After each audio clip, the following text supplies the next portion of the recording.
Hi, today I want to speak about my torn peroneal tendon and just the whole background and what a torn tendon feels like.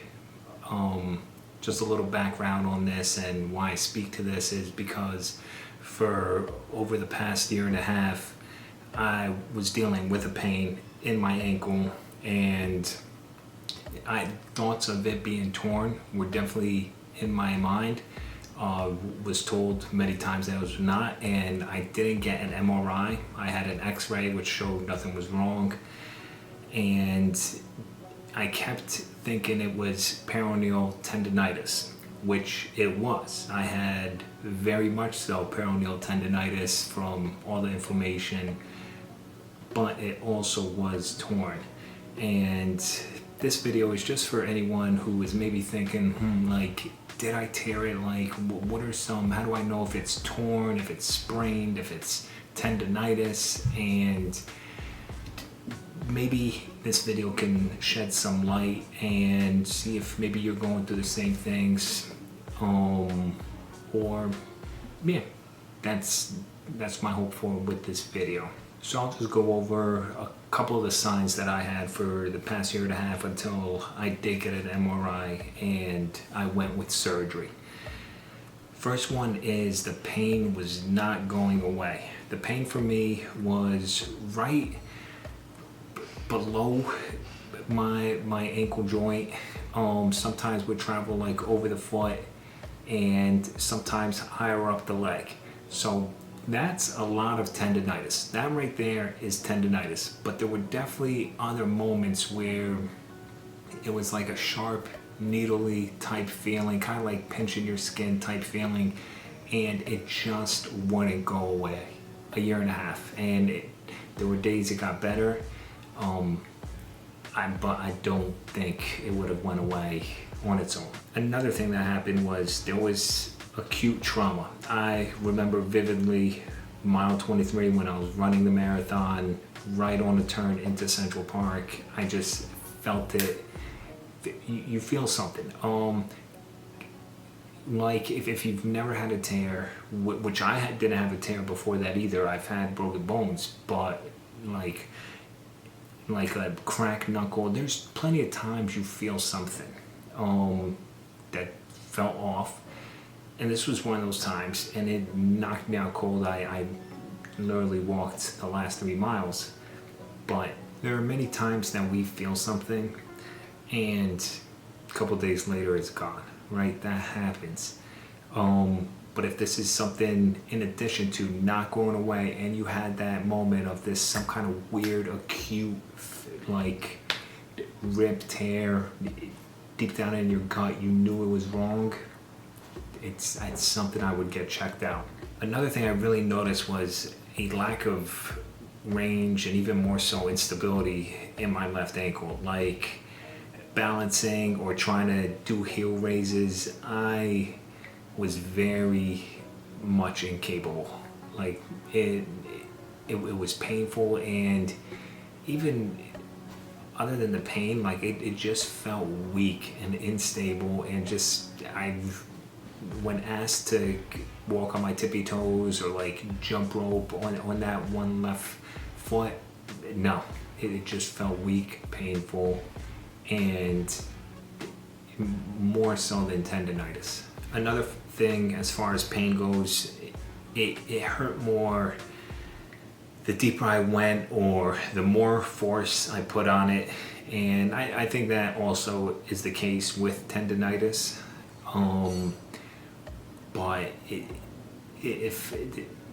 a lot of times there are certain moments in a range, or how much pressure you put, that you feel it or you don't feel it, and this was just a gradual more pain, more pain, more pain, more pain, and that is definitely a little different than some injuries, I would say, that maybe you loosen up when you get warmed up, kind of like a sprained ankle. Let's say you're playing a basketball game, soccer or something, with a sprained ankle, and you get going, it loosens up. That really wasn't the case for this. The pain is also constant throughout the day. The second you wake up, at least the second I woke up, I felt it, like during that initial stretch when you wake up, and then throughout the day, I would say 90% of the day, 95% of the day, it was present in some way, whether it was walking, whether it was a throb while I was sitting. And look, there were times, I was doing squats, or I was like, I didn't feel the pain. There were 100% there were times I didn't feel the pain, but I would say, if I look back, there probably wasn't a time where I went longer than half an hour, definitely an hour, where I didn't feel anything. So if that's happening throughout the day, it's something I would get checked out. Also, rest doesn't help, movement doesn't help, ice doesn't help, compression doesn't help. And as far as help, I mean, like, it doesn't alleviate it. Rest after 2 weeks off, and then you can feel improvement, and like you're on a good path. I tried rest, I tried ice, I tried an ankle brace, which is sort of that compression, and it just never really got better. I always felt like the only reason it didn't get better is because I wasn't pushing myself to like run or jump rope. The second I would jump rope, I would have been in the same position. Also, with a tear, when it did happen, there was swelling, and then the swelling went down, but there always happened to be swelling.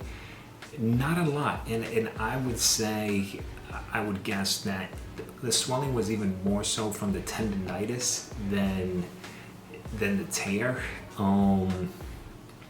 But there is some swelling present, which probably is from the tendonitis, but if there's a tear, I think there's gonna be tendonitis involved. And finally, just on a feel, it's that burning type sensation, kind of like you're pinching your skin. I do think tendonitis is a bit more of a throb, and the tear is a bit more acute. So again, I was dealing with both. 100% I was dealing with both. So yes, it's hard to separate the two, but that's kind of how the feeling was for me. And how I will finish it off is, I didn't get an MRI initially. I mean, my philosophy with any injury, this happens, we get hurt, and sometimes we don't have the means to just get an MRI the next day. But so I rested. I tried a lot of things. A year and a half, maybe I was a bit optimistic, and maybe truthfully didn't want to know the truth of if it was torn. And I think deep down, if I knew there was something wrong.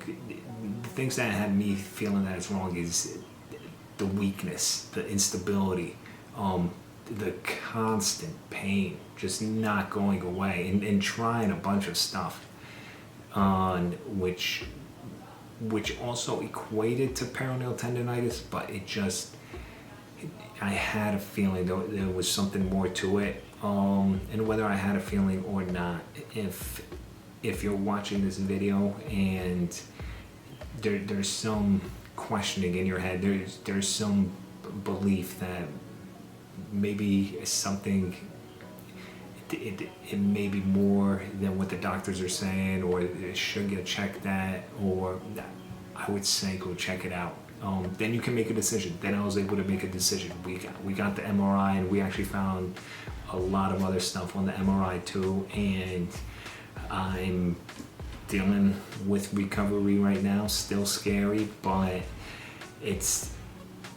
I know I took a step forward, and hopefully if this video can help you take that step forward, that's amazing, right? Like, you're doing all the work you can to heal, and an MRI, surgery, therapy, whatever it is, like, it's just another step. You'll make the decision with the new data, right? And it's nothing we can't handle, right? So thank you for joining me for that. And if you have any questions, feel free to leave it in the comments. And I look forward to seeing you guys along with me on my journey. And thank you. Have a good one.